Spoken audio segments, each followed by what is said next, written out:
Campaign 2018 is sponsored by Wisconsin Hospital Association, Wisconsin Counties Association,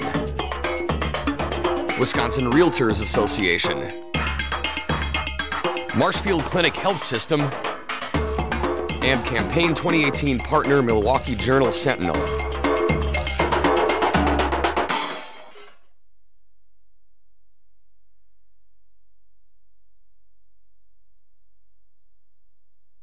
WisconsinEye coverage of the 2018 elections continues. We're at the Brown County Library in Green Bay. Arnie Enz of Appleton is an independent candidate for governor. Arnie, thanks for joining WisconsinEye. Thanks for having me. I don't think any of our viewers know Arnie Enz. Who is Arnie Enz? Arnie Enz. He's just a guy. I live in Appleton and been in software for my whole life. And decided I want to run for governor because I was just tired of talking about politics, tired of seeing how ineffective things are, and I wanted to bring a different perspective to our political system. So more of a systems thinking guy is my background, right? So I've done software, and software kind of makes you think critically, and you have to establish these problem frames around things. So when I look at our system as a society or at our system as a form of government, there's a lot of things that aren't working well within it. And I think I bring the right kind of mindset from my training to actually talk about what our problem frames are and what we can do in order to try to fix them. How come you're not an R or a D? Because to me, those are both special interest groups and they're part of our problem. The way I look at things, again, systemically, is that our government's broken and it's held and captured by the two-party system. And both of them want to keep power, and they don't really do a very good job of changing the rules to allow more voices to be heard or to address difficult issues. Is the system stacked against independent candidates like you? Yeah, it's hard to get on the ballot even, right? Do you like that California jungle primary thing? I don't know about jungle primary. There's pros and cons with that, but I think things like ranked choice voting is a good way to go, and I think eventually you have to find a way to have multi-party representation, because the choice between the two parties right now, it's not really much of a choice at all. They're both very centrists ultimately when you look at it, and we end up arguing about things that are hot button items that turn into identity politic touchstones for people. So we end up arguing about the same things again and again and again. We're not looking at the bigger picture on what we're doing as a society and how our government doesn't work for us. So if you're thinking differently as an independent, number one issue in your campaign, the number one need of the state of Wisconsin. Yeah, the first thing I have, and I try to keep it really simple, is we have to take back our government. Because our government doesn't represent us right now, it represents special interest groups. We all talk about that, the Democrats talk about that too, especially the more progressive ones, but we don't do anything about it. And it's essentially a captured system. And it's very difficult for people to break in and change that system. But if we don't start changing it, we're just gonna keep on going down the same path we've been going down since the 1960s and 70s. Well, you said on your campaign site, you won't take money from anyone? Nope. How do you get elected governor with a position like that? That's a good question. Seriously, connect the dots that makes you the next governor. Yeah, it's kind of like Don Quixote, right? You're tilting at windmills, and that's what people say to you, but I'm very serious about this. And there's a couple of reasons why I'm doing what I'm doing. The first thing is so I can call out the hypocrisy of people that say they want to clean up government, they want to get the money out of politics. And then the second thing to do after they say that is they ask you for money. You go to anybody's campaign website and they all have a donate button on it. I don't. And that's by design. It's very intentional, because taking money from people makes you indebted to them, and that's part of how our politics gets broken. So there's a couple different supporting things around that. One is I have a blog post talks about Bill Proxmire and what he did, right? So the last 2 times that he ran for office, he spent less than $250. And he used that money to send back campaign checks that he got from folks.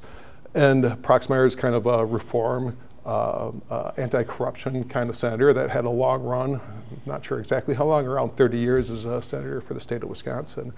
And a lot of people remember him, so that's an easy touchstone for me to kind of mention him trying to do what Bill Proxmire did. And it clicks with him a little bit more. But the other thing then is a little story to tell you about why I don't think you should have money in politics at all. Is I was trying to get nomination signatures, right? So I got a friend of mine, really good friend, he's trying to help me out. He's like, hey, come to Rose Hill Pizza in Kakana and we'll buy all the pizza you want, just sign Arnie's nomination papers. And I had to tell him, Willie, we can't do that, because that's an in-kind service thing. And then I'll feel indebted to you, and it's really hard to turn down a gift from somebody. Our culture doesn't want you to turn down gifts. Even in interpersonal kind of relationships, turning down a gift is an insult a lot of times. But then once you accept a gift, you're indebted to somebody. So taking money from people is a form of receiving a gift. And then you naturally feel indebted towards that person. And there's always a payback with that. So it was a hard thing to tell my friend, hey, I can't do that. We're not going to do that. I'll come down there. I'll buy you lunch. We'll talk. We'll catch up. But we can't get signatures. So getting the money out of politics, it means a lot to me. So that's a primary thing I'm trying to run on, but then it means you can't do traditional campaign advertising, right? So I don't have yard signs. You won't see a commercial. You said you're going to spend less than $1,000. Less than $1,000. You're up against Governor Walker, who may spend $25 million. Yeah, maybe 30. Whoever the Democrat is may spend 10, 15 million. You compete how? In the realm of ideas and about personal relationships and through network effects. I told you I'm a software guy, right? Yep. So network effects are prevalent in software. That's how small companies become big and they get market share and market capture. It's like you have to grow through establishing a network. So what I want to do is just use the networking tools that we have. Not a big fan of social media, but yet a lot of people use it to go down their own rabbit holes. I want people to use it to try to connect to each other more and use it as a secondary source to back up one-on-one conversations with people. Because I think that's the most effective way to get people aligned around what the common good is. And the common good is what's best for the people of the state of Wisconsin, not what's best for special interest groups. If Governor Walker spends 30 and a Democrat spends 10 or 15 millions here, yep. What will Governor Walker owe and who will he owe, or who would a Democrat owe? Which special interest groups that you've just been railing about? Well, it'll be people that are in industry for the most part, or ALEC, or without naming all the boogeymen, right? There's like the Koch brothers and the like. But they have national kind of agendas that actually are funded through think tanks. You read a book like Dark Money, they talk all about it. And the same thing can happen on the liberal side as well. You're essentially espousing a platform that's been defined for you to a large degree to follow long-term trends on how government should be set up. And those things represent special interest groups. So there's all kinds of people and there's all kinds of side deals that get made, and it extends just beyond the politics too. It's not just how you fund campaigns, it's also the way lobbyists work. People go from being a lobbyist to being an elected official back to being a lobbyist. It's like a revolving door. Same thing for regulatory agencies. Regulatory agencies have a revolving door in between the industries that they regulate and the companies within those industries and the regulatory bodies themselves. Can't blame these people because that's what they know and that's how they make money. And they say, well, I did my time here, I'm gonna make my money over here. That's how our system's set up, and a lot of people will applaud that. But ultimately that invites corruption into their systems. So we need to do massive election campaign reform as well as reforming the way our government works. So I'm trying to bring back like the 1900s progressive kind of a mindset. That's when there was a lot of issues with politics. Women couldn't vote. There were no child labor laws and the like.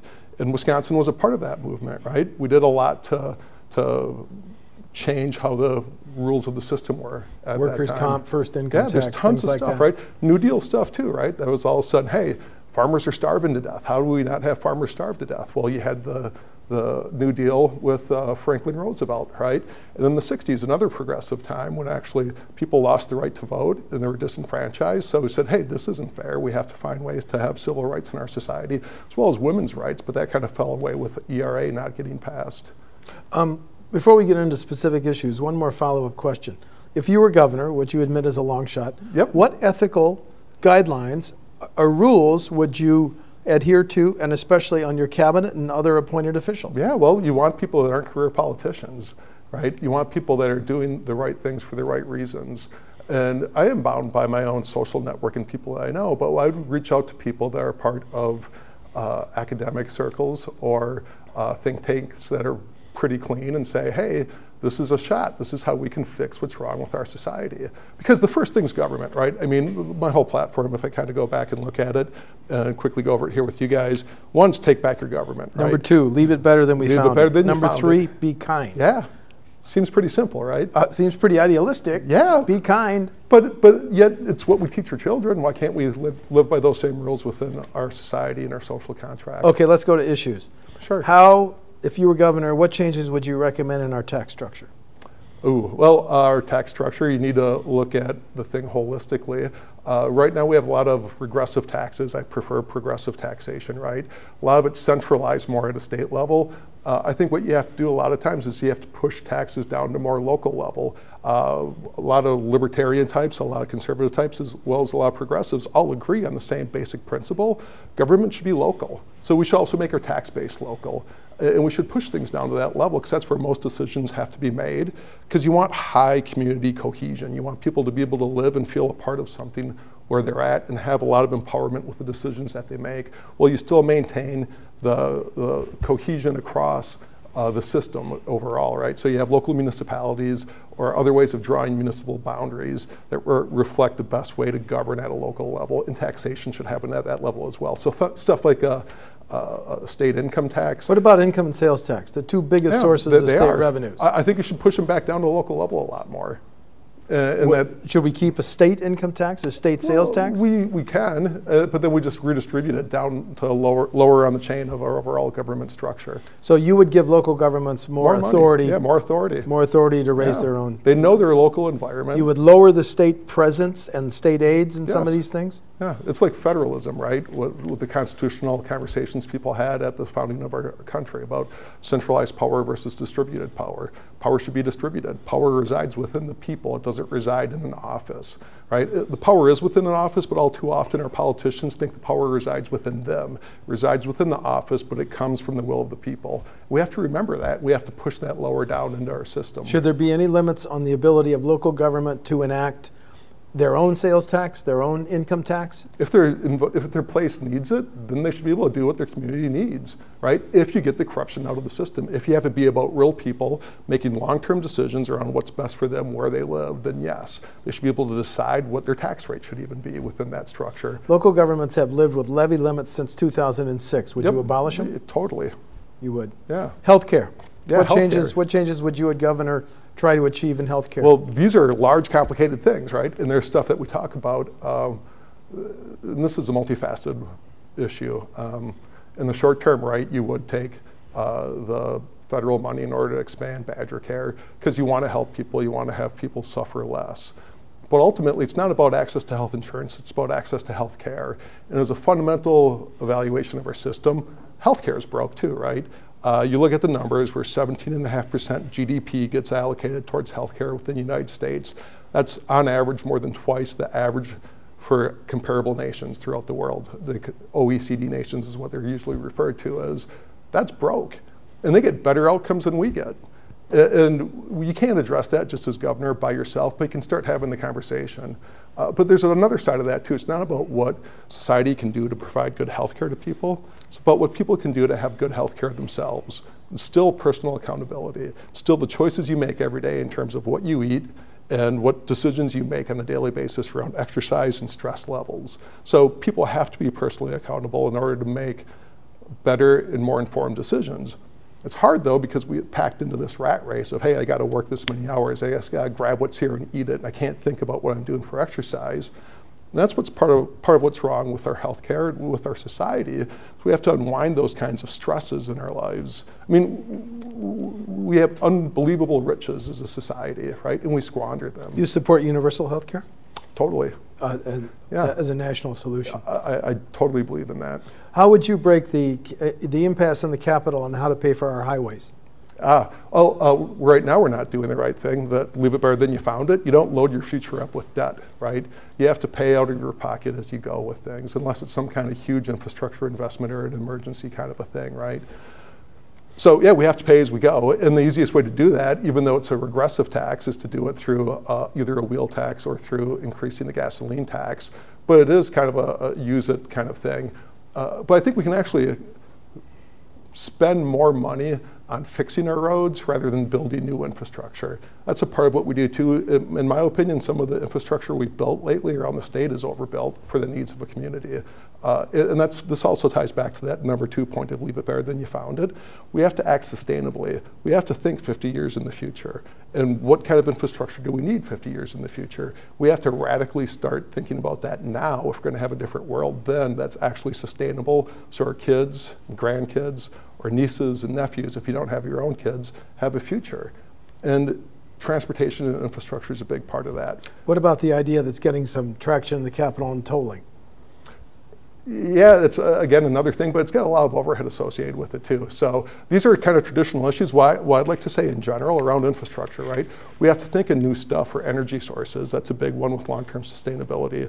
Like there's pipelines, there's all the stuff that we have that we use that we need to take good care of and maintain, but we don't need to continue to expand them. Part of what's wrong with our mentality is that life's got to be about constant growth, but yet eventually you run up against the limits of growth. And we're going to hit it. I don't know if it's 5 years from now or 50 years from now, but we got 7.6 billion people on the planet heading towards 10 billion, and growth is going to happen here in Wisconsin too. Eventually you run up against the limits of a system to support that. So we have to start thinking about what we're going to do in order to lower our footprint ecologically and make it more sustainable. So we have to rethink, like even our road systems, right? In the 1940s, they had light rail systems in cities and trolleys and the like, and people knew each other because they shared common infrastructure. Now you get in your car and you're in a competition with everybody around you to get where you're going. And it turns into this competitive society kind of a thing.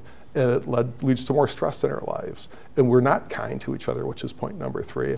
And we have to start doing that. We have to get into a place where we look at our infrastructure decisions and the things that we do every day in our lives to make them more sustainable and to think about the future and to be kinder to each other as we do those things. How would a Governor Enz pay for public schools? How would he pay for public schools? Yeah, K-12. This is really bad timing, but how do you pay for public schools? Right. Right now they're paid for through a combination of state aid, right. property taxes? Yeah, and most of it's got to be property taxes, but then you need a mechanism to redistribute portions of that to less fortunate areas. I was in Milwaukee about 2 months ago, and they had a public fundraiser in order to raise money to pay for art supplies for the schools, because they have zero budget in Milwaukee public schools for art supplies. That shouldn't happen, right? So you want to push tax generation and government local. You also need to find ways to counterbalance the lack of economic parity in the state as well. So there's means-based things where you have to do stuff to transfer money around to a certain extent. But speaking along the lines of education, we have to look at our whole education system. It's not just about the system we have today and how we fund it.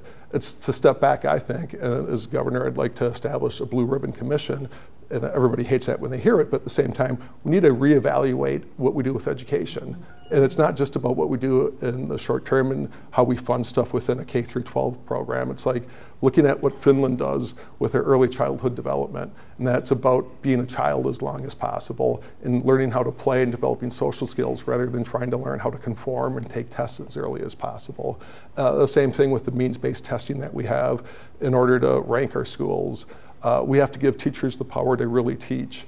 And we have to also look at dual track kind of programs. Not everybody's meant to be an academic or to go on to university. We need to look at what Germany and some European schools do as far as a dual track program for vocational development. We don't talk about that stuff. We just jump right into, well, how much should teachers get paid? You know, and how do you handle charter schools? I'm like, well, those are narrow defined problems that we're allowed to argue about, but we should be asking the larger question, do we want critical thinking citizens? Do we want to have people be able to represent themselves truly and authentically and support that within our society? What's your position on choice and voucher programs, which have grown now to statewide? Yeah, I think we need alternatives, and that's part of what we have to look at overall. I know talking with people even in Milwaukee Public Schools, some of the charter schools do a great job. Some of them don't. So which ones are working and why? That's part of that total evaluation of looking at, well, how do we make our education system work better for us? But it's not just the educational system, right? That it all starts with your home life. The statistics and the numbers all show if you have a good, solid home life, you're going to do better in school, you're going to do better in society's traditional measures on success as an individual. So it's making sure that we develop, at the same time that we're developing good school programs, good societal programs, good community programs. You need healthy people and healthy families and healthy communities if we're going to be able to solve the root cause of a lot of these problems that we have. Against the backdrop of mass shootings and school shootings, do we need to change our gun laws? Again, that's another thing that's interesting, right? We talk about gun control a lot, and that ends up being this left versus right issue. Yes. And it comes up again and again and again, and it prevents us from talking about a larger issue, right? And we're being distracted from things. And the larger issue to me, it's not just gun laws, it's the whole gun culture. What's happened to us as a society. In that, you know, when I was a kid and I went to a bookstore in Neenah, Wisconsin, where I grew up, there was a store called Bookland, and they had one magazine that was Soldier of Fortune. That was like about guns and stuff. There wasn't a whole lot. There was like Field and Stream, and that was about hunting and those kinds of things. Nowadays, you go into a store, if you can find a local bookstore, it's going to have a whole shelf on essentially paramilitary stuff. And it's like this glorification of gun culture within our society that a certain segment really buys into. I'm not going to say you can't do that, but culturally, we've changed. We have this gun culture that a lot of countries don't have. So it's not just government or policies around gun laws, it's looking at our culture and why we feel this way and why that's become a polarizing thing and how we define who our tribe is, how we vote, and who's right and who's wrong within our political system. But part of that debate is whether we need background checks, 48-hour waiting period, and raising the age, as the governor of Florida did, to buy 21. A weapon. Yep. You support those three? Yeah, that bites off a lot because we have to be consistent in a lot of ways too. Like 18's age when you gotta start paying taxes, you can go into the military, they train you how to shoot a gun, you know? So to raise stuff to 21, just like what we've done with the drinking age, we're inconsistent in how we apply standards in our society. And I think we should try to normalize on a number and stick to it across all these things, what constitutes being an adult with stuff. But background checks and the like, to me, nobody's going to take away anybody's right to own a hunting rifle, to own a handgun, to be able to go out and shoot target practice and the like. You know, but do we really need to have military-grade weapons in our society? I think most people would agree that you don't, but yet it's become embedded. It's become a kind of a touchstone issue right now. So it's there as an issue. What I would say, yeah, you can have those things, but we have to have a higher standard for them. You should have insurance if you're gonna have a weapon like that. You should have to do what you do for a car right now, and that you have to be registered. You have to have a yearly certification of some sort in order to say that you're qualified to use that gun and that you're trained in it. There'll be a lot of debate in the next budget on prisons. What would a Governor Enz budget on prisons do? Would it build a new prison? No, what I do is actually would get a lot of people out of prison because America overall, I'm not sure exactly what the numbers are for the state of Wisconsin, but we have 5% of the world's population, less actually, about 4.2%. We have 25% of the world's prisoners. Again, that's a weird thing. You know, we're out of whack with the rest of the world. Why is that? So what I do, and a few other Democrat candidates have also supported this, I'd pardon anybody that's in jail right now for a nonviolent drug crime. And that would get boatloads of people out of our system. Drugs. Marijuana all the way up to I would. Methamphetamine, yeah, I would. heroin. You name any drug that they're in there for that's a nonviolent crime. Nonviolent crimes, I'd let you out of jail right now. We probably would need a new prison then. No, you would not need a new prison. And then the thing becomes more about rehabilitation with stuff, right? We spend all this money on punishing people, but not necessarily on the root cause of their issues, right? So again, going back to a software guy, you're solving problems. You can't address a symptom of a problem. You have to go to root cause analysis. What's the root cause of drug use in our society? And start talking about that. And that gets into a different way of thinking. It gets into psychology and community. And a lot of people take drugs because they suffer. And you have to find ways to talk compassionately with people and to fix what's wrong in their lives and for them to see it and be able to start fixing it themselves rather than just treating people like criminals all the time and throwing them in jail. I mean, every lost human life is its own little tragedy. And throwing somebody in jail is creating more tragedies for people because you're taking apart families, especially families of color in some areas of the state. And it's the ratio's out of whack, right? So we have to free that stuff back up and put people back in communities so you can build them and make them healthy as individuals within their own communities yet. Time to legalize the recreational marijuana? Yes. Like I said when I walked in, I think— Is that a source of revenue? Potentially it is a source of revenue. But like a lot of things, you want to regulate it a bit, but you don't want to have too many regulations, right? Because we get carried away with our regulations and our bureaucracy. And that's part of what I think we need to do too, is look at reforming our bureaucracy. That's part of how you leave stuff better than you found it as well. Like I remember it's 30-some pages I had to wade through in order to figure out what I had to do to run for office as an independent, right? a lot of stuff. And how come we can't cover that in just a couple pages? State and local governments have signed contracts providing more than $4 billion to Foxconn. Correct. So you take the oath of office. What do you do about the existing contracts with Foxconn? Well, they're difficult to change. You can change them. Foxconn may be looking to go in breach of, I haven't read the Foxconn contracts, right? But what about the idea of using more than $4 billion? Well, I think it's the wrong way to do stuff. I think rather than having multinational corporations relocate to your place to use your natural resources, we should spend money to grow sustainable businesses within the state. Just a little story real quick too, right? I grew up in Neenah. My dad worked for Neenah Paper. It's Kimberly-Clark Corporation. Kimberly-Clark was formed by 4 guys that lived in Neenah, Wisconsin in the 1870s, and they were a part of their community.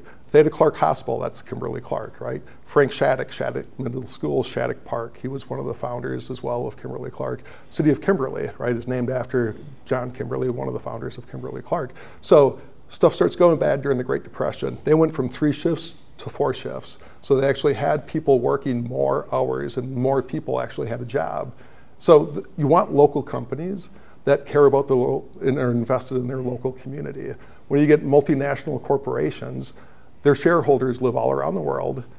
And right now, capitalism is all about maximizing your value extraction. So they want to get high stock prices. They want to maximize how much money they can make. As long as they comply with the bare minimum that they need to for rules and regulations in the state of Wisconsin, they could care less about the state of Wisconsin. And that's just the way big business works. So to go courting them doesn't necessarily help Wisconsin long term. What happens in 15, 20 years when there's huge technology changes and flat screens are useless, right? We've gone to virtual reality or haptic kind of devices where you use your scanner projections in order to see, visualize, and interface with technologies. And then we're stuck with this large plant that's degraded our environment, and that has a huge cleanup cost. And then that area of Wisconsin really will be blighted. It got declared as blighted in order to force homeowners to vacate properties so they could finish the construction.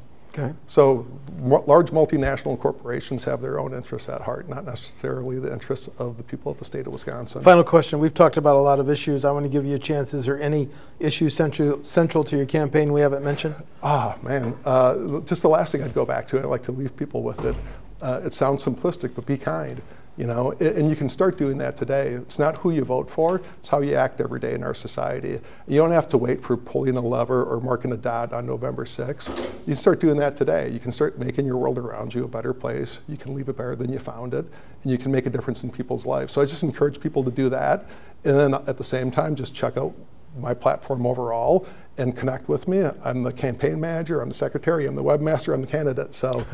Give me a shout and we'll talk, okay? Yep, thank you. Well, thank you. Arnie Enz of Appleton is an independent candidate for governor. The election for governor is November 6th. Arnie, thanks for talking to WisconsinEye. Thanks for having me. You bet.